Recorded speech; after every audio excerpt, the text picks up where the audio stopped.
We're about to shake things up, though.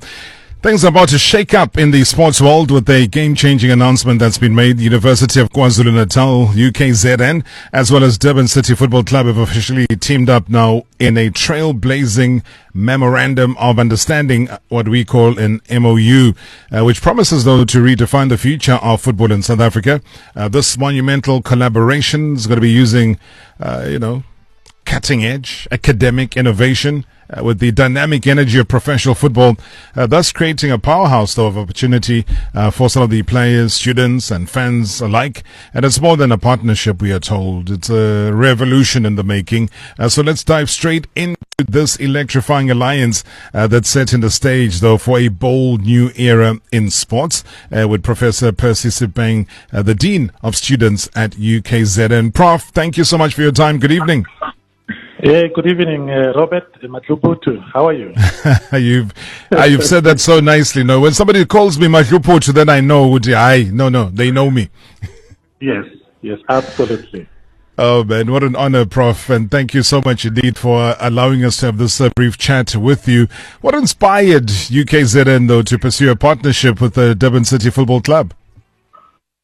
Yeah, Robert, in terms of our strategic intentions, but then also looking at the university's strategic goal, the one that is linked to enhancing excellent student experience. You would know and agree with me that, lately, for the past years, the universities, especially higher education sector, we have been undated, but then also challenged by, multiple student protests.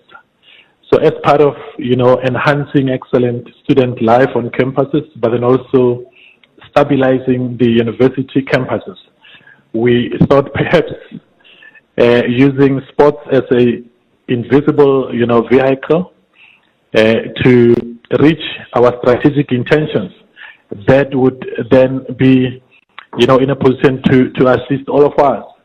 But then also UKZN as one of the top 5 universities ranked public universities in the country.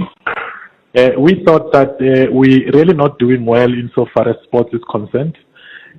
We know that our academics are doing well insofar as sports science. We're hosting multiple professional, outfits at the university where we do conditioning, assessments, fitness assessments.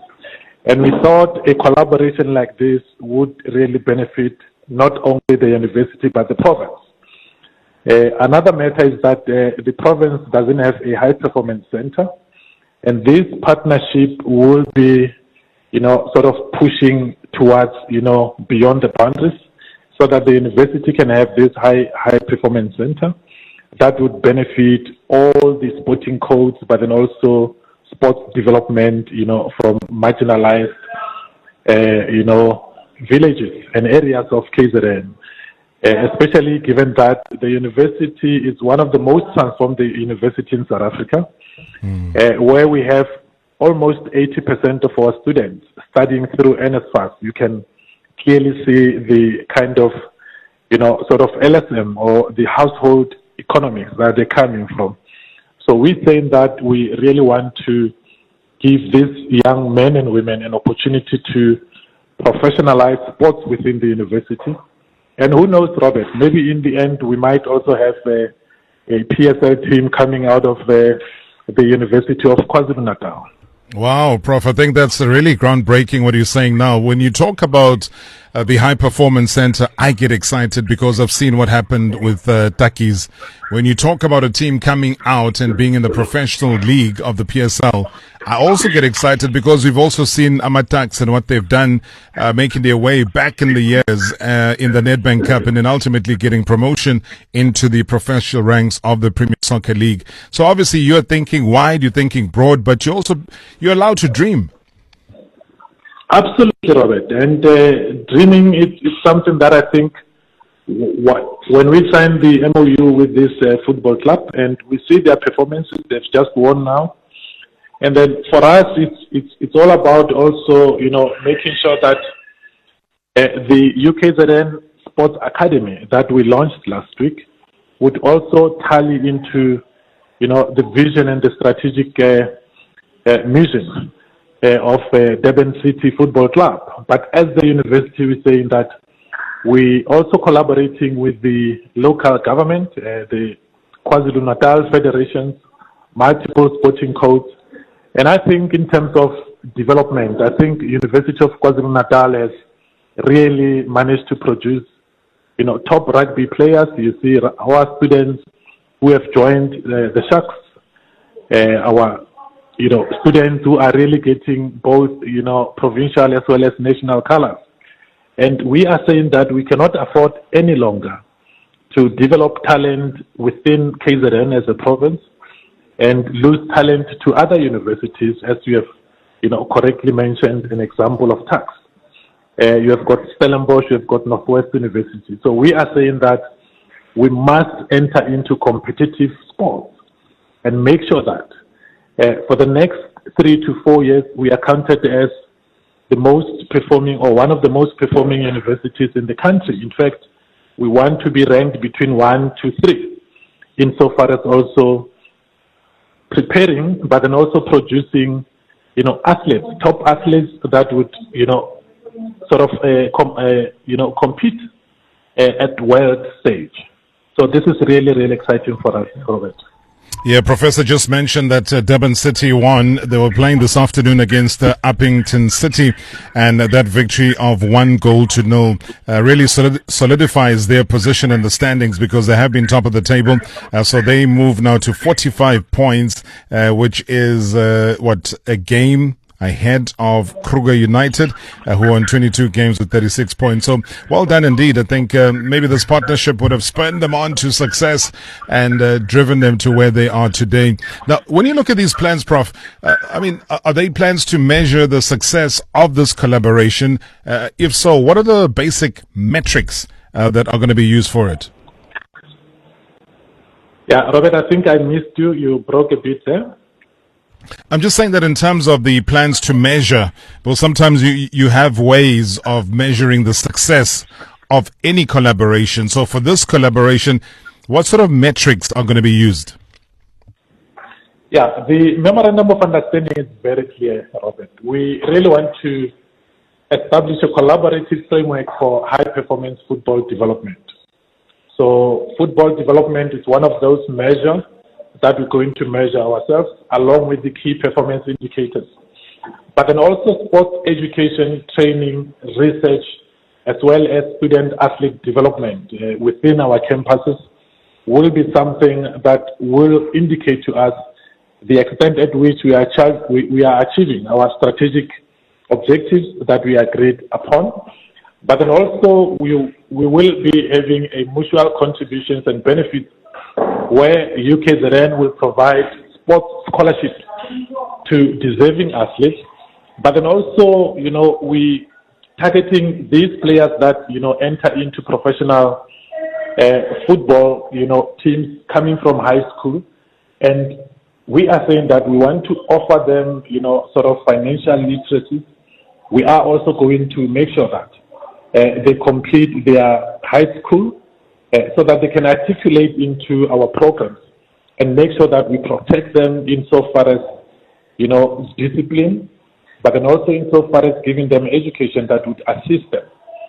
But also, Robert, you know that in terms of the university being an academic space, we want to also offer academic support as well as those short learning programs for these players so that with this short-term, career of football ends, then we know that some of these players can also be, sort of integrated into the university so that they can also assist us insofar as different sporting codes are concerned, not only football, to a point where we can also access the sports science students to also go and assist Durban City Football Club insofar as making sure that they do have some learnership and learnerships.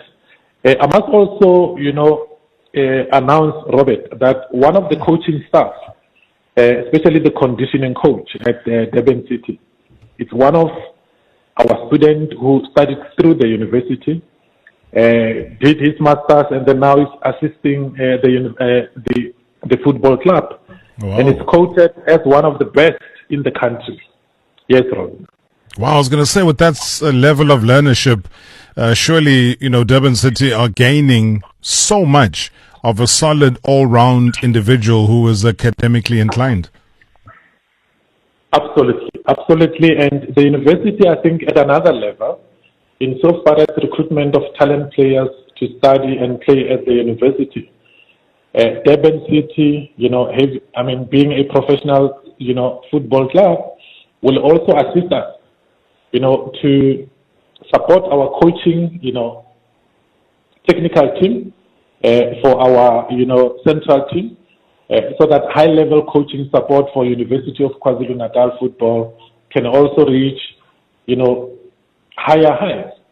But then opportunities for students to play and train with, levels of MDC as well as first team. I think that will also provide, not only an intelligent opportunity for our students to interact on daily basis, because there will be certain games that the university is going to host, where Durban City will be hosting, certain, teams. And I think this will also benefit Durban City Football Club, in that at our university we are responsible for more than 45,000 students. So you would imagine the nature of vibrancy on campuses, but then also making sure that we keep our students busy. And the level and the quality of student life, I think it's something that students will really, really enjoy, and not even have time to think about, naughty stuff, like paying contracts. No, I agree with you.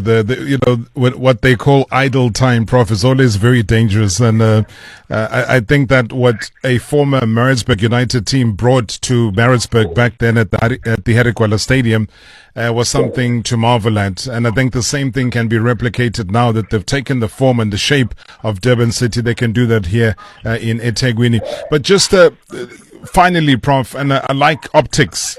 Does this mean, though, that UKZN gets a presence somewhere, whether on the sleeve or somewhere on the jersey? Does that association expand to that? Yes, absolutely, Robert.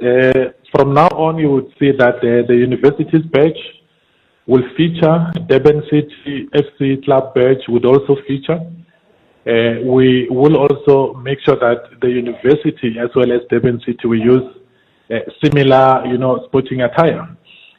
From our development, because we're working with schools now from our UKZN Junior Sports Academy from the ages of 13 up until 17, from the ages of 13 up until 17, where the under 19s and the under 20s will also be hosted by the university. But we want to have that under 21 and under 20 team to also register under Durban City FC, so that we can, send not only one UKZN team to MDC, but then also send both the teams in partnership. So I think at a strategic level, that would really, really also assist the university not only to attract talent, but then also to attract, revenue and resources into the university, so that we can compete with universities like Stellenbosch and other, former white-only universities in the country. You sound like a true football person, Prof. No, I tried football, but, my late mom would say, there was a team called the Pretoria Kellys. That's where I tried. And my late mom was like, hey, Percy, you need to choose between soccer and school, but you only have one option, and that option was school. But I don't regret, because I am, as Dean of Students, getting involved into making sure that the raw talent that we get becomes exposed, but then also creating that opportunity for them to play at the highest level. I could pick that up. I mean, you're a toss-up between the legendary Percy Sledge as well as Ezekiel Sepeng. So when you tossed up between Percy Sledge Ezekiel Sepeng, Prof, then you know that you got the best of all worlds. But the solid thing about you is that academically you want to bring the best out of all of your students. But from a sporting perspective, this collaboration stands to really make history. I want to thank you so much, Dean of Students, for joining us here on the show tonight. And best of luck and congratulations once again. Thank you so much, Robert, and all the best. I am your supporter number one, Robert. Continue to do excellent work. Thank you very much. Continue to do excellent work.